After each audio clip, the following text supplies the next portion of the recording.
আমি এখন মাননীয় সংসদ নেতা ও মাননীয় প্রধানমন্ত্রীকে সমাপনী বক্তব্য রাখার জন্য আহ্বান জানাচ্ছি। ধন্যবাদ।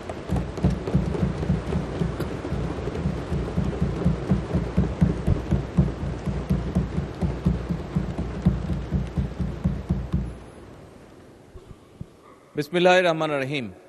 আপনাকে আন্তরিক ধন্যবাদ। মাননীয় স্পিকার, উপস্থিত এই মহান সংসদের সকল সদস্যবৃন্দ, আমরা আজকে জাতীয় সংসদের দ্বিতীয় অধিবেশন এবং প্রথম বাজেট অধিবেশন শেষ করতে যাচ্ছি। অবশ্যই আমি মনে করি, একজন রাজনৈতিক কর্মী হিসাবে আমি মনে করি, একজন সংসদ সদস্য হিসেবে মাননীয় স্পিকার আমি মনে করি আজকে এই মুহূর্তে আমাদের এই মুহূর্তটি একটি ঐতিহাসিক মুহূর্ত। কারণ ফ্যাসিবাদ মুক্ত বাংলাদেশের মানুষের দ্বারা নির্বাচিত জাতীয় সংসদ বহু বছর পরে সেই সংসদে জনগণের সত্যিকার নির্বাচিত প্রতিনিধিরা আলোচনা করে একটি বাজেট পাশ করেছে।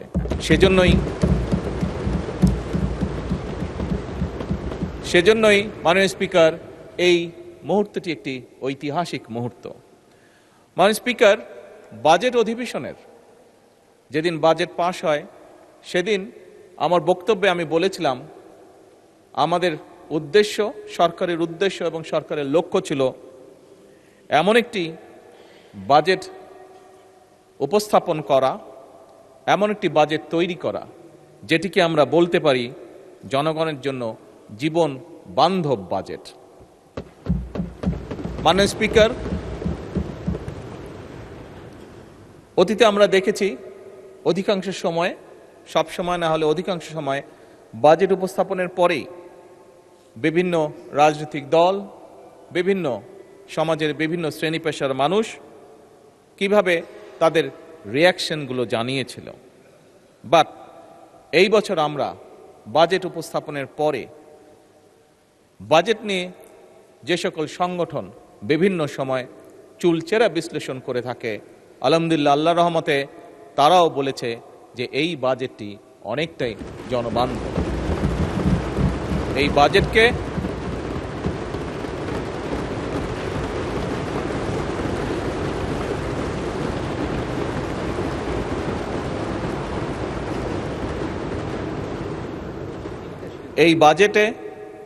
আমরা যা করতে চেয়েছি সেই সকল সংস্থা বা সংগঠনও মনে করে যে আমরা সেটি করতে সক্ষম হব। তবে মাননীয় স্পিকার, এই বাজেটের সুফল যদি জনগণের কাছে পৌঁছে দিতে হয়, এই বাজেটের সুফল যদি জনগণের দোরগোড়ায় পৌঁছে দিতে হয়, তাহলে অবশ্যই মাননীয় স্পিকার, আমি সরকারি প্রশাসন কিংবা বিভিন্ন বেসরকারি কর্তৃপক্ষ সবার সহযোগিতা কামনা করি।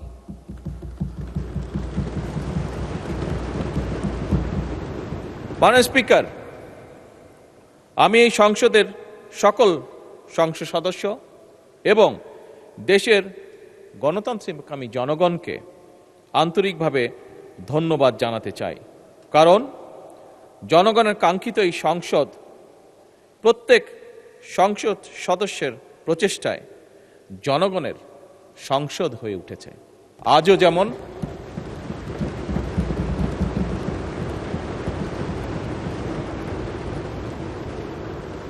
যেমন মাননীয় স্পিকার, একটি বিল উপস্থাপনকে কেন্দ্র করে আমাদের মধ্যে হয়তো দ্বিমত আছে, কিন্তু সংসদের উভয় পার্শ্ব প্রাণবন্ত আলোচনা করেছে এবং প্রাণবন্ত আলোচনা করার মাধ্যমে প্রত্যেক যারা আলোচনায় অংশগ্রহণ করেছেন, এমনকি মাননীয় বিরোধী দলীয় নেতাও সেই আলোচনায় সংক্ষিপ্তভাবে অংশগ্রহণ করেছেন।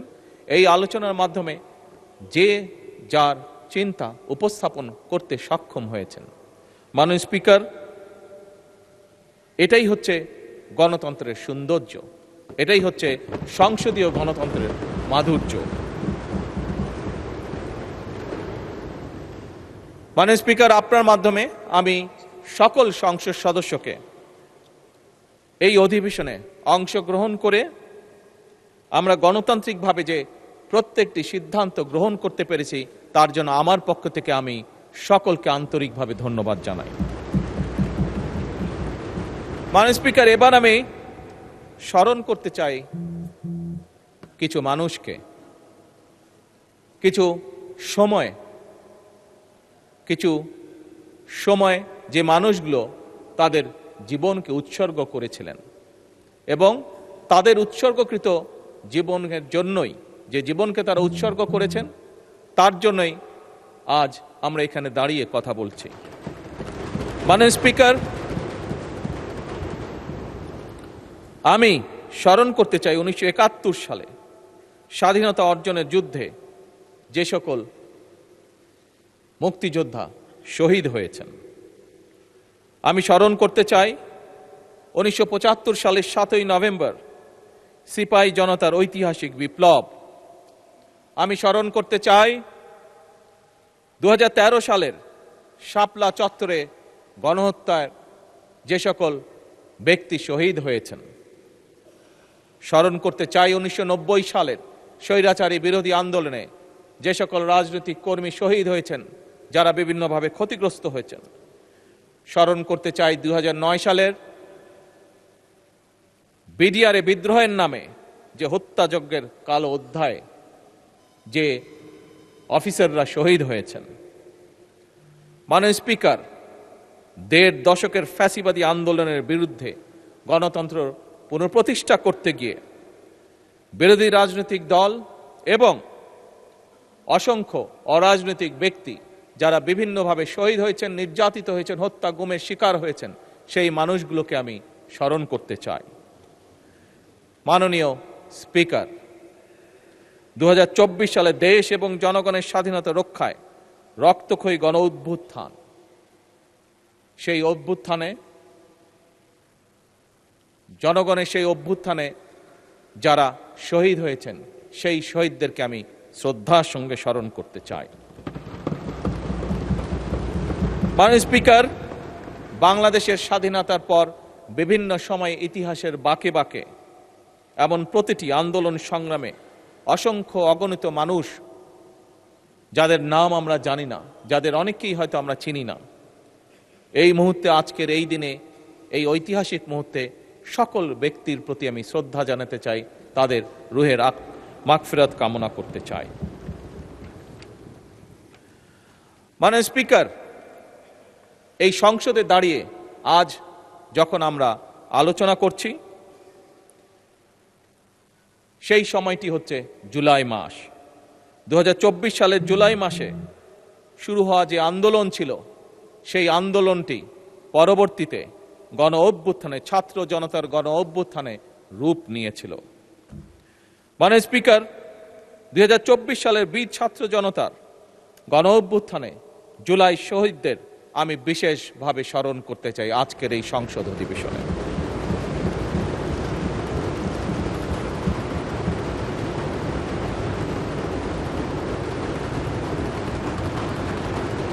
মাননীয় স্পিকার, আজও আমরা উভয় পক্ষ আলোচনা প্রসঙ্গে আমরা উল্লেখ করেছি যে দেশ স্বাধীনে যারা জীবনকে উৎসর্গ করেছেন, যারা আহত হয়েছেন, সেই সকল মুক্তিযোদ্ধাদের যেমন আমরা এখনো ঋণ শোধ করছি, সেভাবে একইভাবে আমরা বিগত 17 বছর ধরে যে সকল রাজনৈতিক কর্মী বিভিন্ন দলের, তারা যেভাবে নিজেদেরকে উৎসর্গ করেছেন, ক্ষতিগ্রস্ত হয়েছেন, ঠিক একইভাবে জুলাই যোদ্ধা যারা নিজেদেরকে উৎসর্গ করেন, যারা ক্ষতিগ্রস্ত হয়েছেন, আমরা সরকারের পক্ষ থেকে, শুধু সরকার নয়, আমি বলবো এক্ষেত্রে বিরোধী দলেও একসাথে, বিরোধী দল এবং সরকার একই সাথে উভয় পক্ষ আমরা সিদ্ধান্ত গ্রহণ করেছি এই সকল মানুষের পাশে রাষ্ট্রীয় অর্থনৈতিক অবস্থা বিবেচনা করে আমরা তাদের পাশে দাঁড়াবো। মাননীয় স্পিকার,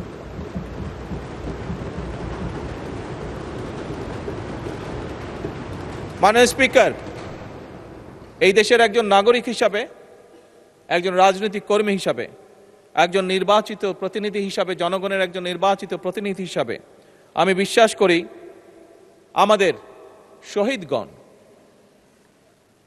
এমন একটি বাংলাদেশ চেয়েছিলেন যেই বাংলাদেশে ন্যায়পরায়ণতা এবং ন্যায় বিচারই হবে শেষ কথা, যে বাংলাদেশে ধনী অথবা গরিব কেউই বৈষম্যের শিকার হবেন না।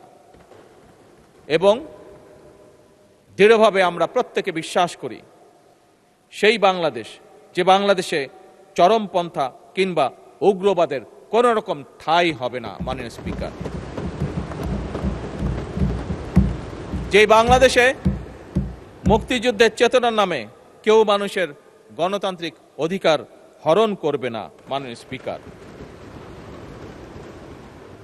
মাননীয় স্পিকার, যে বিষয়গুলো আপনার সামনে উল্লেখ করলাম, আমি মনে করি এই বিষয়গুলোকেই অ্যাড্রেস করা, সঠিকভাবে অ্যাড্রেস করাই আমাদের সবার কর্তব্য।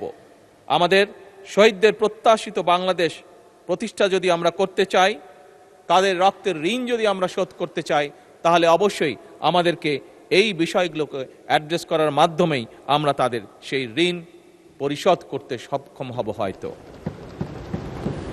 মাননীয় স্পিকার, বর্তমান সরকার বাংলাদেশের জনগণ দ্বারা নির্বাচিত একটি সরকার।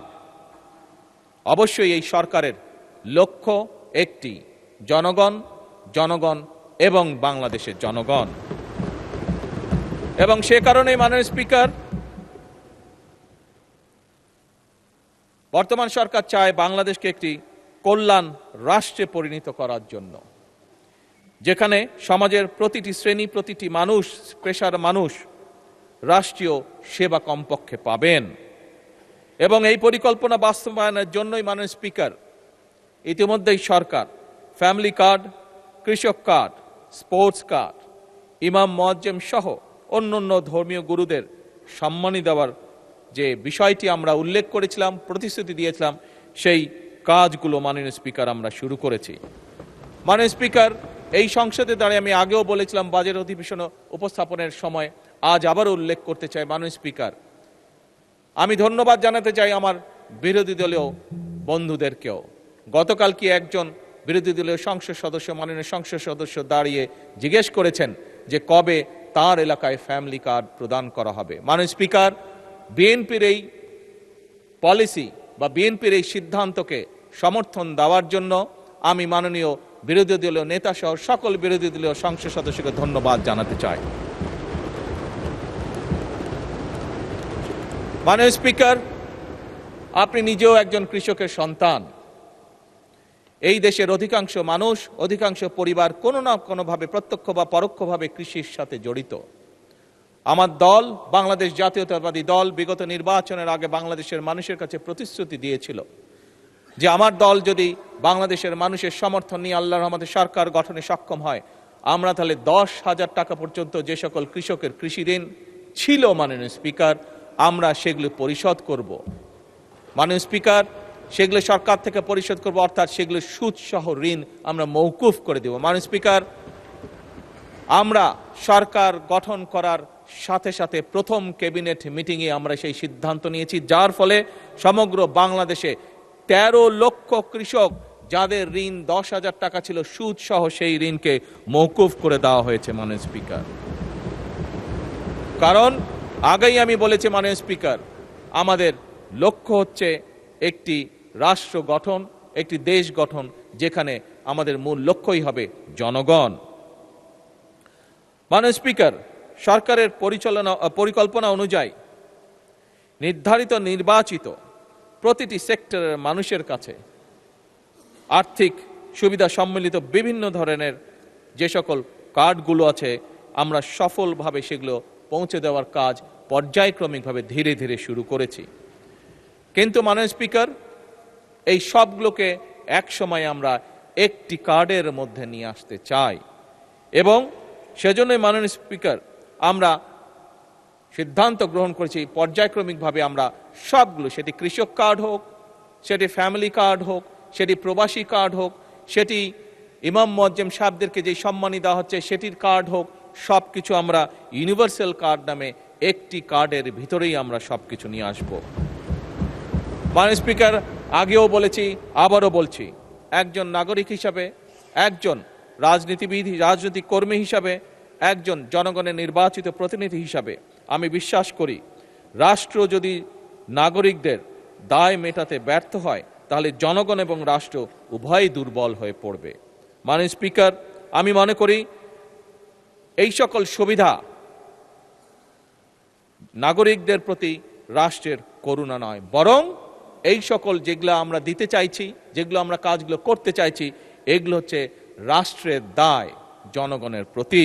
মাননীয় স্পিকার, ভবিষ্যতে যদি আমরা স্বৈরাচারকে রুখতে চাই, স্বৈরাচার তাবেদারকে রুখতে চাই, তাহলে অবশ্যই রাষ্ট্র এবং জনগণকে রাজনৈতিক এবং অর্থনৈতিকভাবে শক্তিশালী করতে হবে। মাননীয় স্পিকার, বর্তমান সরকার শুধু যে বিভিন্ন শ্রেণী পেশার মানুষকে সহযোগিতা করার জন্য বিভিন্ন রকম কার্ড যে প্রদান করবে তা নয়, আর্থিক সহায়তা হয়তো আমরা অবশ্যই তৈরি করব জনগণকে অর্থনৈতিকভাবে শক্তিশালী করে তোলার জন্য, বিশেষ করে যারা ডিপ্রাইভ অংশ, জনগণের যে অংশটি ডিপ্রাইভ।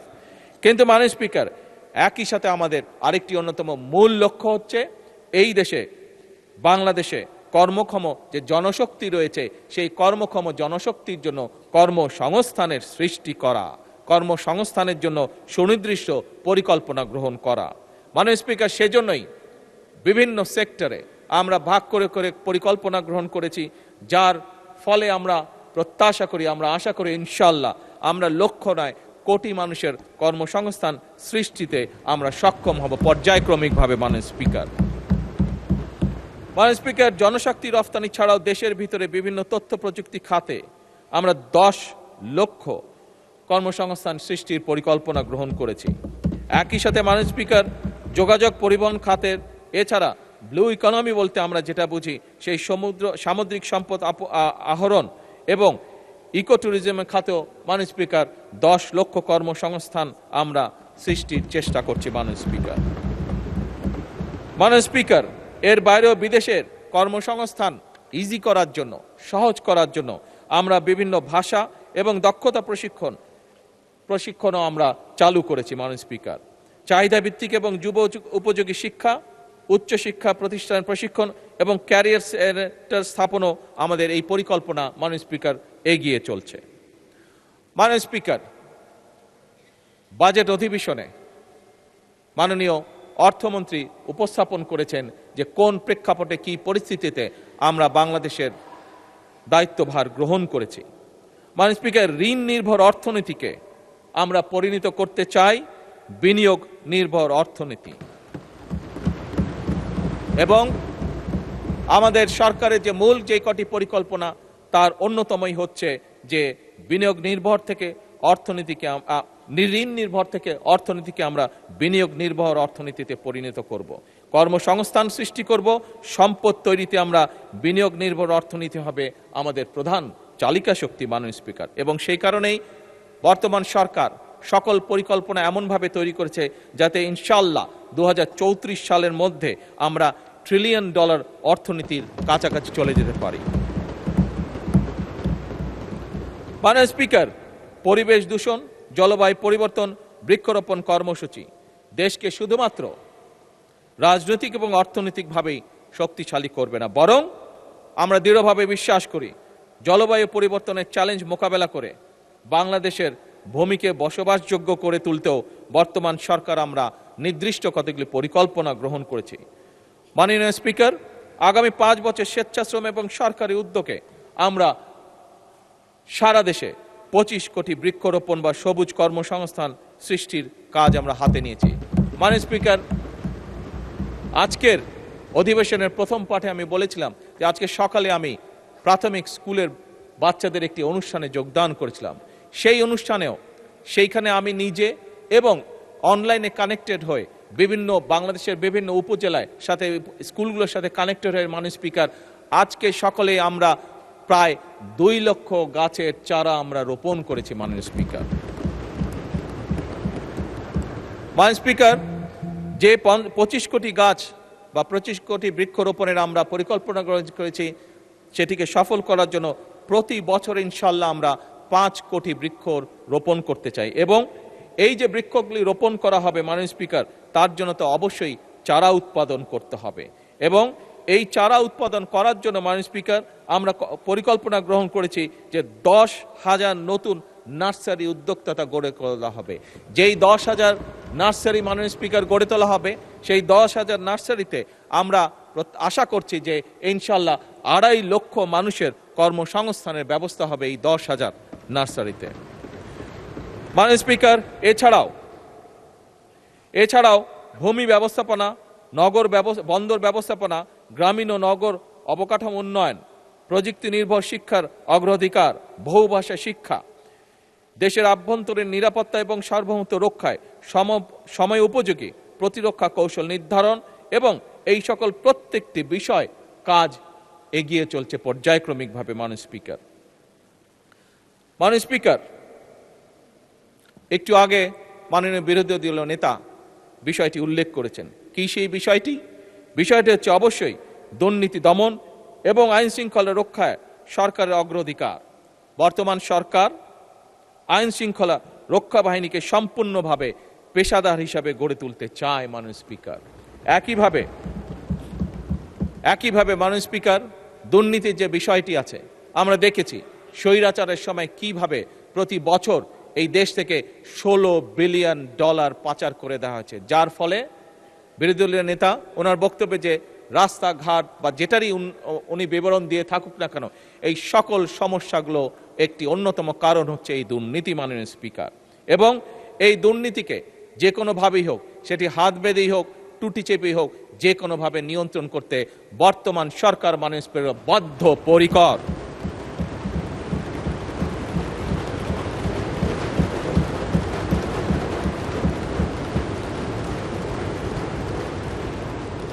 মাননীয় স্পিকার, দেশের মানুষের যে কটি চাওয়া, মূল যে কটি চাওয়া, তার মধ্যে অন্যতম সাধারণ নাগরিকের, খেটে খাওয়া মানুষের অন্যতম চাওয়া হচ্ছে একটি নিরাপদ পরিবেশ।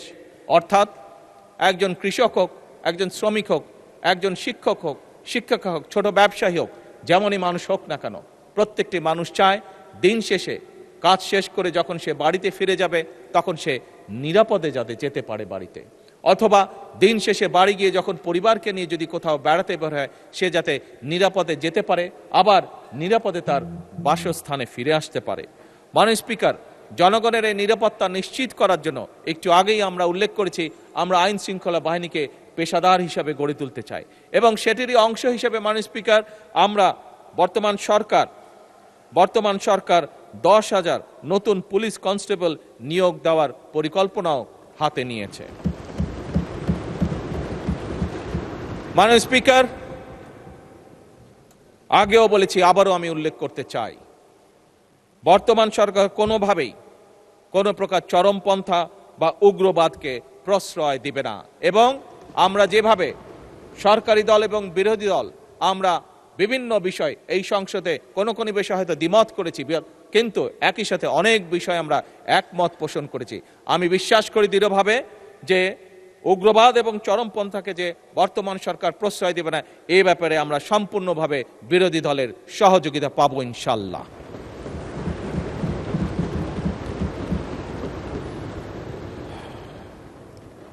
মাননীয় স্পিকার, আজ থেকে প্রায় 3 বছর আগে জনগণের আকাঙ্ক্ষার বাংলাদেশ গঠনের জন্য বাংলাদেশ জাতীয়তাবাদী দল জনগণের সঙ্গে বিভিন্ন জেলা, উপজেলা পর্যায়ে, গ্রাম পর্যায়ে জনগণের সঙ্গে সংলাপের মাধ্যমে 31 দফা আমরা জাতির সামনে, দেশের সামনে উপস্থাপন করেছিলাম।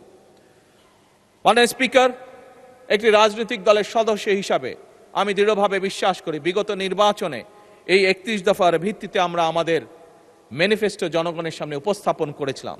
সেই ম্যানিফেস্টোর প্রতি জনগণ তাদের রায় দিয়েছে। মাননীয় স্পিকার,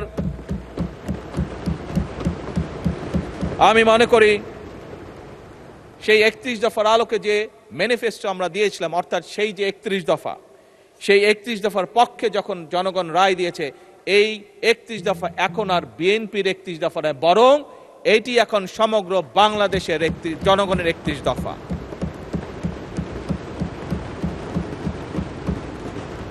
এবং এই 31 দফা এখন যেরকম 31 দফা এখন যেমন সমগ্র বাংলাদেশের জনগণের 31 দফা, মাননীয় স্পিকার, ঠিক একইভাবে এই পবিত্র জাতীয় সংসদের দক্ষিণ প্লাজায় আমরা নির্বাচনের আগে প্রায় সবগুলো রাজনৈতিক দল, আজ আমার দল একই সাথে বিরোধী রাজনৈতিক দল, আমরা এই জুলাই সনদ স্বাক্ষর করেছিলাম। মাননীয় স্পিকার, আগেও বলেছি, আজও বলছি, পরিষ্কারভাবে ব্যর্থহীন ভাষায় আমি বলতে চাই, আমরা জুলাই সনদ যেটি স্বাক্ষর করেছিলাম, জুলাই সনদের স্বাক্ষরিত প্রতিটি দফা বাস্তবায়নে আমরা জনগণের কাছে দায়বদ্ধ, অঙ্গীকারবদ্ধ। মাননীয় স্পিকার,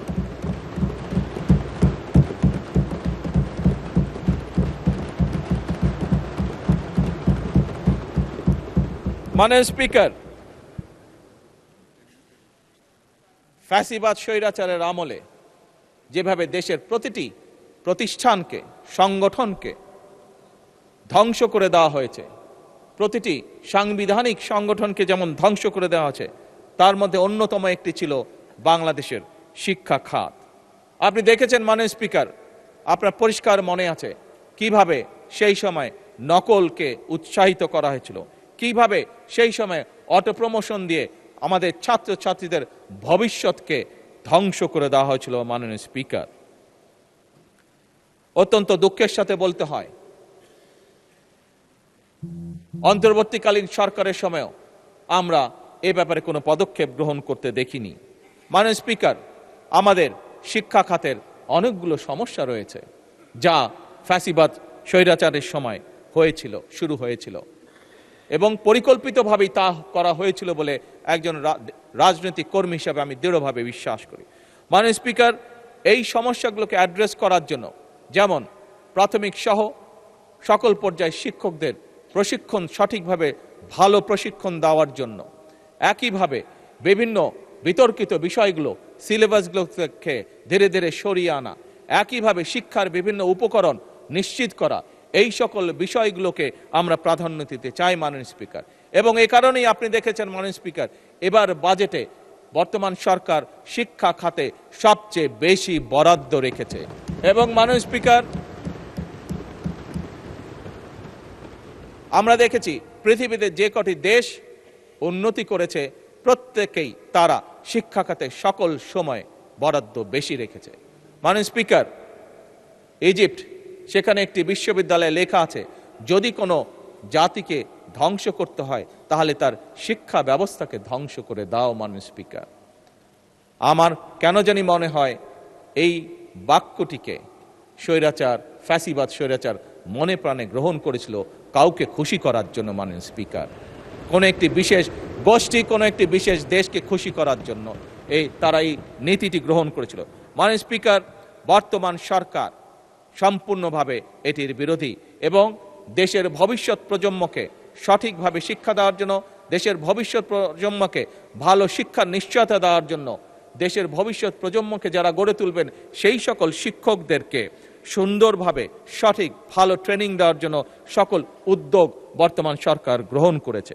মাননীয় স্পিকার, এই কার্যক্রম যাতে আমরা সঠিকভাবে চালিয়ে যেতে পারি সেজন্য মাননীয় স্পিকার, আমরা যে পরিকল্পনা গ্রহণ করছি আগামী 5 বছরে ইনশাল্লাহ বাজেটের শতকরা 5% আমরা শিক্ষা খাতে পর্যায়ক্রমিকভাবে বরাদ্দ করব, জিডিপির 5%। মাননীয় স্পিকার, মাননীয় স্পিকার, আমরা যতই বলি না কেন, ছোটবেলায় একটি লেখা পড়েছিলাম বইয়ের মধ্যে, স্বাস্থ্যই হচ্ছে সকল সুখের মূল। যদি স্বাস্থ্য কারো নষ্ট হয়ে যায়, তাকে যা কিছুই দেওয়া হোক না কেন, কোনো কিছু ভালো খাবার দেওয়া হোক, ভালো পোশাক দেওয়া হোক, ভালো জায়গায় ঘুরতে নিয়ে যাওয়া হোক, কোনো কিছুই সে উপভোগ করতে পারবে না। মাননীয় স্পিকার, আমরা অতীতের শিক্ষা ব্যবস্থার যে করুণ চিত্র সংক্ষেপে আপনার সামনে তুলে ধরেছিলাম। মাননীয় স্পিকার, একইভাবে ফ্যাসিবাদ স্বৈরাচারের সময় স্বাস্থ্য খাতকেও সম্পূর্ণভাবে ধ্বংস করে দেওয়া হয়েছিল। মাননীয় স্পিকার, বলতে দ্বিধা নেই, আমার স্ত্রী যেহেতু একজন চিকিৎসক, আমার আশেপাশে যে কোনোভাবেই হোক, সে কারণেই হোক, বহু চিকিৎসক আমার আশেপাশে আছেন, আমার পরিবারের মধ্যেই হোক, পরিবারের আশেপাশে হোক। সবার থেকে যে ধারণাটা আমি পেয়েছি মাননীয় স্পিকার, বলতে দ্বিধা নেই যে ফ্যাসিবাদী স্বৈরাচার সরকার বাংলাদেশের চিকিৎসা ব্যবস্থাকে অন্য কারো হাতে মনে হয় তুলে দিয়েছিল। একটি বিশেষ দেশকে সুবিধার জন্য ধ্বংস করে দেওয়া হয়েছিল আমাদের চিকিৎসা ব্যবস্থা। মাননীয় স্পিকার, মাননীয় বিরোধী দলীয় নেতা বাজেট উপস্থাপনের দিন ওনার বক্তব্যে উনি বলেছেন যে সম্পূর্ণ চিকিৎসা ব্যবস্থা অসুস্থ। আমি ওনার সাথে, উনি বলেছিলেন 100% অসুস্থ, আমি বলেছিলাম 100% না 101% অসুস্থ মাননীয় স্পিকার। আজও একইভাবে সেই কথার পুনরাবৃত্তি করতে চাই। মাননীয় স্পিকার, সেজন্যই আমরা সিদ্ধান্ত গ্রহণ করেছি পর্যায়ক্রমিকভাবে আমরা এই চিকিৎসা ব্যবস্থাকে ধীরে ধীরে গড়ে তুলতে চাই, জনগণের উপযোগী করে তুলতে চাই। সেজন্য মাননীয় স্পিকার, এই চিকিৎসা খাতকে গড়ে তোলার পাশাপাশি জনগণ যাতে সুবিধা পায়, সেজন্যই মাননীয় স্পিকার আমরা এই বছর বাজেটের 1.2% বরাদ্দ রেখেছি চিকিৎসা খাতের জন্য এবং পর্যায়ক্রমিকভাবে আগামী 5 বছর এটিকে আমরা 5% উন্নীত করতে চাই মাননীয় স্পিকার জিডিপির।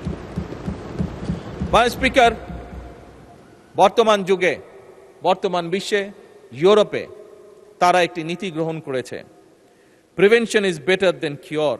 অর্থাৎ একজন মানুষ অসুস্থ হবার আগেই যদি তাকে আমরা সচেতন করার মাধ্যমে অসুস্থ হওয়া থেকে দূরে রাখতে পারি, তাহলে সেই মানুষটি যেমন উপকৃত হবে, সেই মানুষটি যেমন সুস্থ থাকবে, একইভাবে মাননীয় স্পিকার রাষ্ট্র বা জনগণের অর্থ কম খরচ হবে।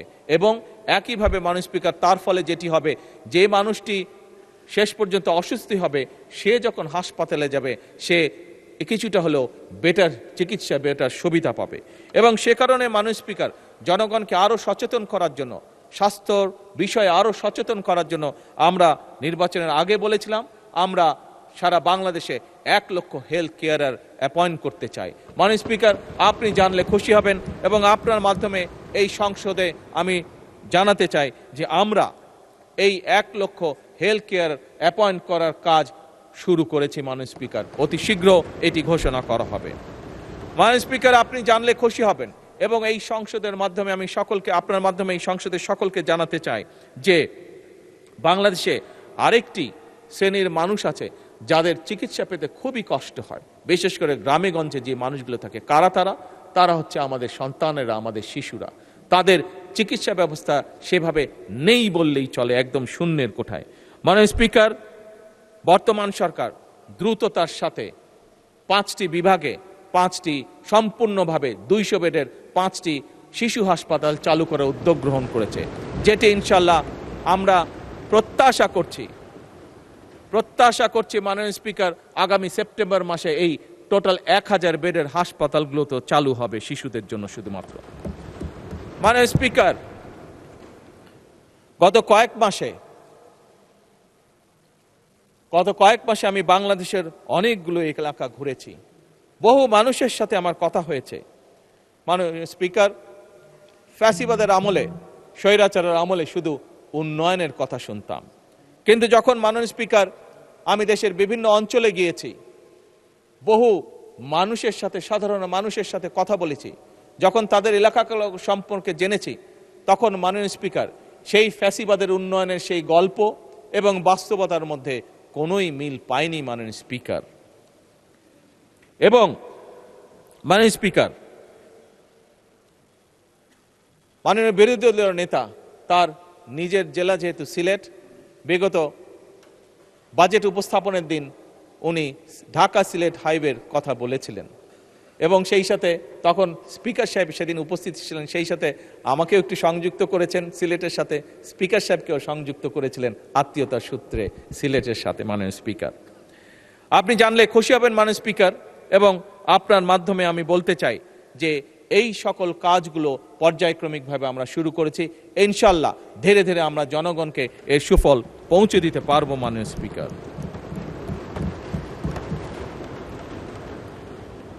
মাননীয় স্পিকার, আমি আরেকটি খাতের কথা উল্লেখ না করলেই নয়। বিগত স্বৈরাচারের সময় আমরা দেখেছি অনেকগুলো খাতের মধ্যে একটি খাতকে স্বৈরাচার এবং তার আশেপাশের ক্লোজ যারা লোকজন ছিল তারা বেছে নিয়েছিল নিজেদের পকেট ভারী করার জন্য। মাননীয় স্পিকার, কোন সেই খাতটি? সেই খাতটি ছিল মাননীয় স্পিকার বিদ্যুৎ সেক্টর। ফ্যাসিবাদের সময় দেড় দশকে বিদ্যুৎ খাত থেকে হরিলুট হয়েছে কমপক্ষে মাননীয় স্পিকার 3 লক্ষ কোটি টাকা। কুইক রেন্টালগুলোকে, এইটি ছিল তাদের কুইক রেন্টালের নামে কুইক মানি অর্জনের একটি সেক্টর, কুইক দুর্নীতির একটি সেক্টর মাননীয় স্পিকার। এই কুইক রেন্টালগুলোকে কমপক্ষে 1,30,000 কোটি টাকারও বেশি ক্যাপাসিটি চার্জ দেওয়া হয়েছিল, কিন্তু মাননীয় স্পিকার জনগণ কিন্তু তার সুফল পায় নাই। মাননীয় স্পিকার, জ্বালানি খাত ফ্যাসিবাদের শাসনামলে সম্পূর্ণভাবে আমদানি নির্ভর করে ফেলা হয়েছিল এই জ্বালানি খাতকে। এবং শুধু তাই নয় মাননীয় স্পিকার, সবচেয়ে বেশি যে গুরুত্বপূর্ণ বিষয়টি সম্পূর্ণভাবে উপেক্ষা করা হয়েছিল সেটি হচ্ছে মাননীয় স্পিকার, স্বাভাবিকভাবে জ্বালানি এটি আমাদেরকে ইম্পোর্ট করে আনতে হয় বিদেশ থেকে। আমরা এখানে আমাদের কোনো তেলের খনি নেই, ডিজেল বলেন পেট্রোল বলেন, যেটি আমাদেরকে সম্পূর্ণভাবে বিদেশ থেকে ইম্পোর্ট করতে হয়। কিন্তু ইম্পোর্ট করে আনতে হলেও মাননীয় স্পিকার যেই মজুদটি রাখা উচিত আপৎকালীন সময়ের জন্য, সেই মজুদের উপরে কোনো রকমই নজর দেওয়া হয়নি। ফলে আগে মাত্র 30 দিনেরও কম মজুদ আমাদের হাতে থাকতো। বিগত 3 মাস কাজ করার ফলে, বিশেষ করে যখন এই সমস্যা তৈরি হলো মধ্যপ্রাচ্যের, আমরা কাজ শুরু করেছি এবং পর্যায়ক্রমিকভাবে মাননীয় স্পিকার আমরা এই মজুদটাকে এখন 45 দিনের উপরে নিয়ে গেছি এবং ইনশাল্লাহ এটিকে আমরা 90 দিন পর্যন্ত নিয়ে যাওয়ার পরিকল্পনা গ্রহণ করছি মাননীয় স্পিকার।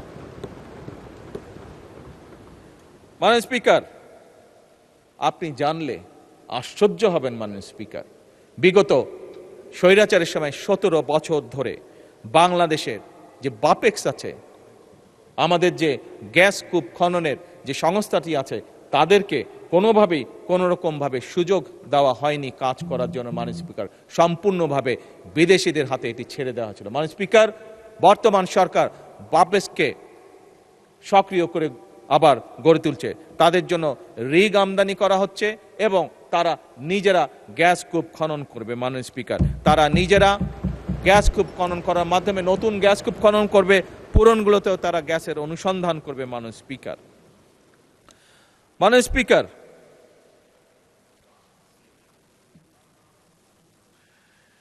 মাননীয় স্পিকার, বাংলাদেশ জাতীয়তাবাদী দল বিএনপি একাধিকবার রাষ্ট্র পরিচালনার দায়িত্ব পালন করেছে। সে অভিজ্ঞতা এবং পরিকল্পনা নিয়ে আমরা কাজ করছি মাননীয় স্পিকার। এবারও রাষ্ট্র পরিচালনায় আমাদের সুনির্দিষ্ট কতগুলো পরিকল্পনা রয়েছে, যা সংক্ষেপে আপনার সামনে আমি তুলে ধরেছি মাননীয় স্পিকার। মাননীয় স্পিকার, যদিও আমাদের অর্থনীতি দুর্বল, সমগ্র বিশ্ব একটি যুদ্ধ পরিস্থিতির ভিতর দিয়ে যাচ্ছে এবং এই সংসদ, এই সরকারের কাছে জনগণের প্রত্যাশা অপরিসীম। মাননীয় স্পিকার, এমন পরিস্থিতিতেও আমরা ঘুরে দাঁড়াতে শুরু করেছি মাননীয় স্পিকার, অর্থনৈতিকভাবে ধীরে ধীরে ঘুরে দাঁড়াতে শুরু করেছি মাননীয় স্পিকার। মাননীয় স্পিকার, আমরা জনগণকে সাথে নিয়ে পরিকল্পনাগুলোকে ইনশাল্লাহ বাস্তবায়ন করব। কারণ মাননীয় স্পিকার, বাংলাদেশের জনগণ পরিশ্রমী, আমাদের তরুণরা উদ্যমী, আমাদের কৃষকরা পরিশ্রমী এবং উৎপাদনশীল মাননীয় স্পিকার, এবং আমাদের উদ্যোক্তারা সম্ভাবনাময়। মাননীয় স্পিকার, আমি বিশ্বাস করি সরকার যদি ব্যবসা বাণিজ্যের সামনে সকল বাধা সরিয়ে দিতে সক্ষম হয়, আমরা দুর্নীতিকে যদি নিয়ন্ত্রণ করতে পারি এবং ন্যায়ভিত্তিক সুযোগ সৃষ্টি করতে পারি মাননীয় স্পিকার, এবং অবশ্যই রাষ্ট্রীয় প্রতিষ্ঠানগুলোকে যদি জবাবদিহিতার আওতায় আনতে পারি মাননীয় স্পিকার, তাহলেই আমরা শহীদদের সেই প্রত্যাশিত বাংলাদেশ গড়ে তুলতে সক্ষম হব।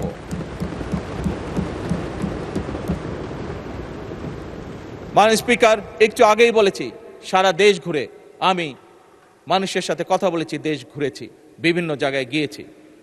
ঘুরে আসার পরে মাননীয় স্পিকার, মানুষের মধ্যে আমি যে উৎসাহ, যে উদ্দীপনা, যে আগুন দেখেছি, যে উদ্যম দেখেছি মাননীয় স্পিকার, একজন নাগরিক হিসেবে মাননীয় স্পিকার আমি কনফিডেন্ট, এবং সেই কনফিডেন্ট বলেই আজকে আমার সেই বিষয়টি আমি এই সংসদের সাথে শেয়ার করলাম মাননীয় স্পিকার। মাননীয় স্পিকার,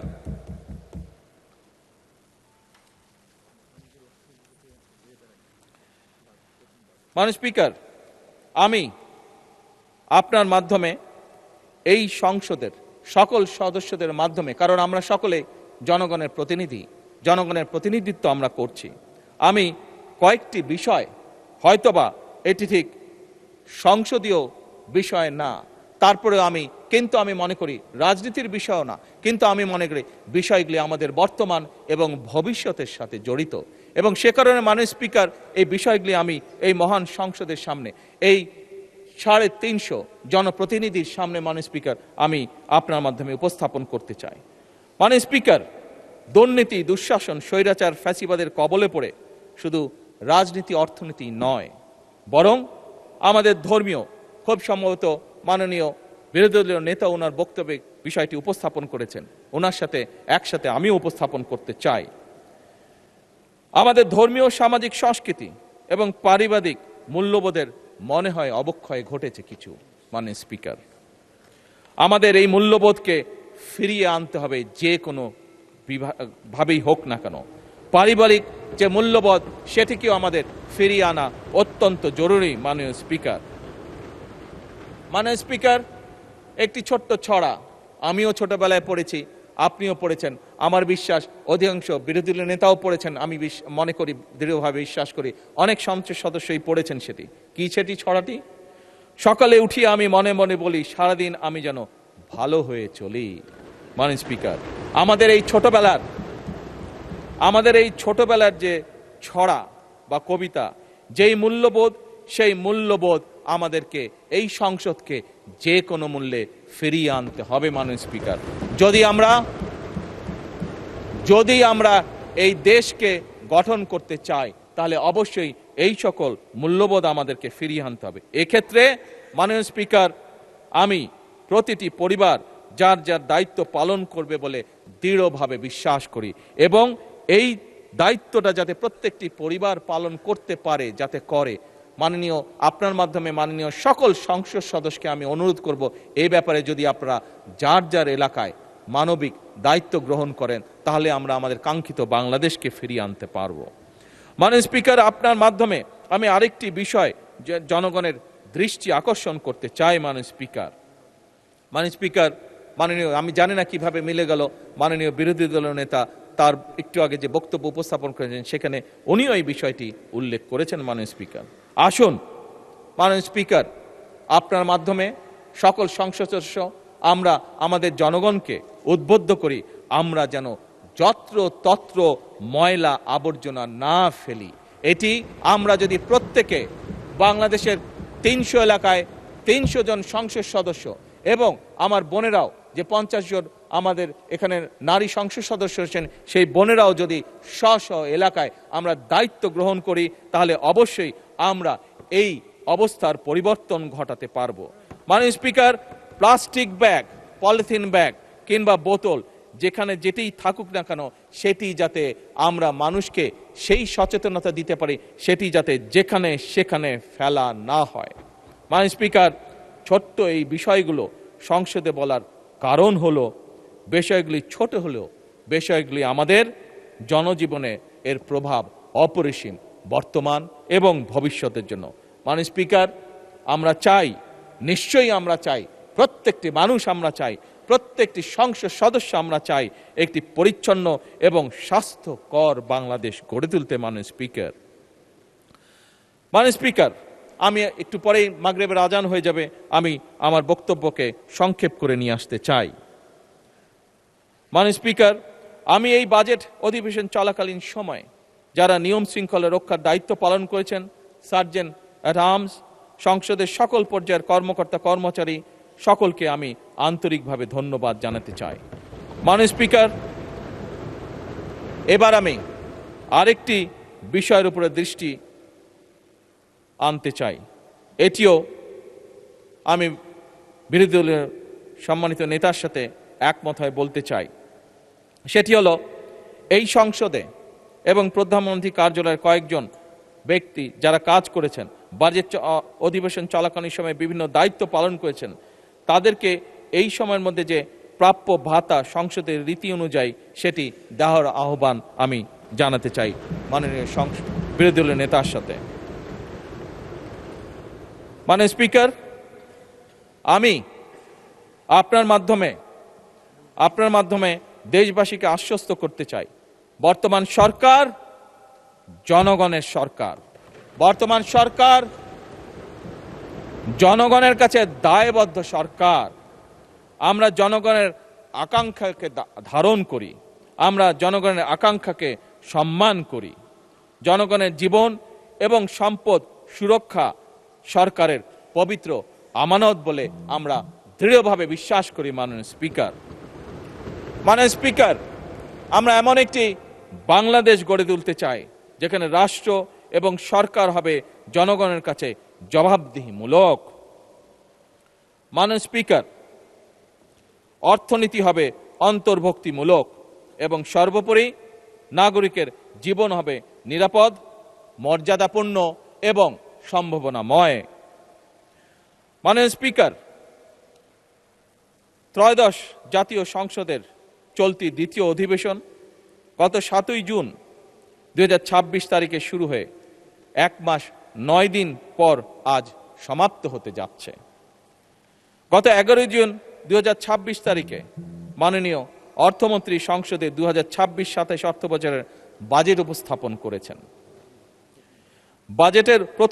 এই সংসদের প্রথম বাজেট উপস্থাপন করেছেন। বাজেটের উপর সরকারি এবং বিরোধী দলের 316 জন সংসদ সদস্য প্রায় 48 ঘন্টা 51 মিনিট আলোচনা করেছেন। এই অধিবেশনে আমি যদি সঠিক বলে থাকি 11টি বিল পাস সহ প্রধানমন্ত্রীর প্রশ্ন এবং অন্যান্য মাননীয় মন্ত্রীদের প্রশ্ন জিজ্ঞাসা উত্তর আলোচিত এবং টেবিলে উপস্থাপিত হয়েছে। এছাড়াও মাননীয় স্পিকার, সংবিধান সংশোধন সম্পর্কিত বিশেষ কমিটি, সরকারি হিসাব কমিটি সহ বেশ কয়েকটি মন্ত্রণালয় সম্পর্কিত স্থায়ী কমিটি গঠিত হয়েছে। অধিবেশন চলাকালে সংসদ সচিবালয়ের কর্মকর্তা ও কর্মচারীগণ দিনরাত সরকারি ছুটি সহ ছুটির দিনেও এমনকি অক্লান্ত পরিশ্রম করে মঞ্জুরির দাবি, ছাঁটাই প্রস্তাব, বাজেট পাস, 68 বিধিতে সংক্ষিপ্ত আলোচনা, 147 বিধিতে সাধারণ আলোচনা এবং সংসদীয় বিভিন্ন কার্যক্রম পরিচালনা সহ অধিবেশন সুষ্ঠুভাবে সমাপ্তিতে সহায়তা করেছেন।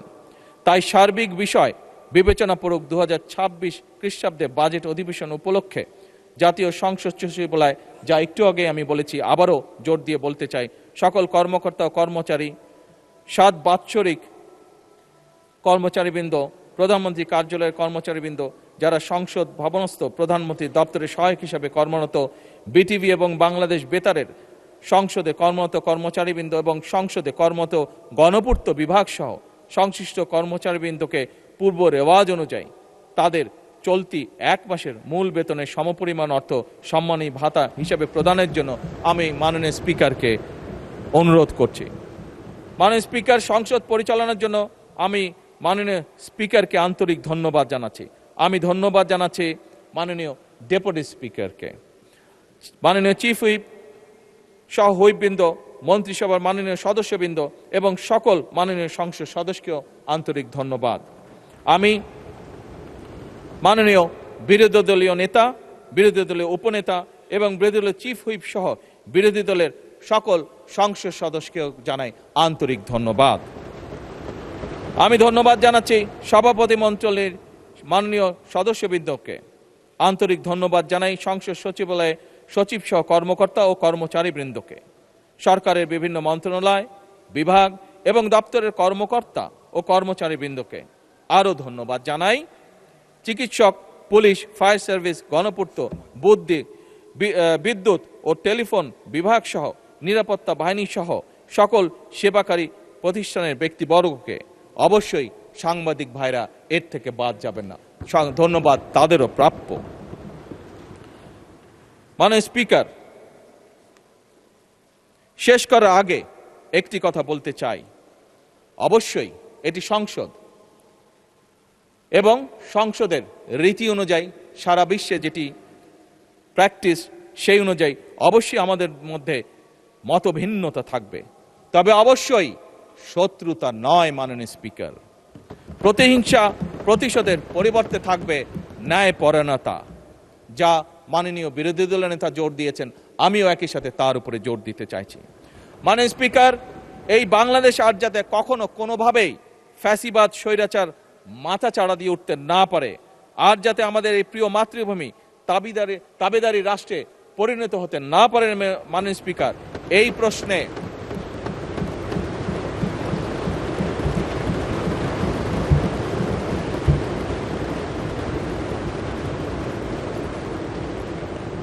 এই প্রশ্নে মাননীয় স্পিকার, আমরা অর্থাৎ সংসদে বিরোধী দল এবং সরকারি দল, আমি দৃঢ়ভাবে আমরা বিশ্বাস করতে চাই আমাদের মধ্যে রয়েছে জাতীয় ঐক্য এবং যে কোনো মূল্যে এই জাতীয় ঐক্য অটুট এবং বজায় থাকবে ইনশাআল্লাহ। মাননীয় স্পিকার,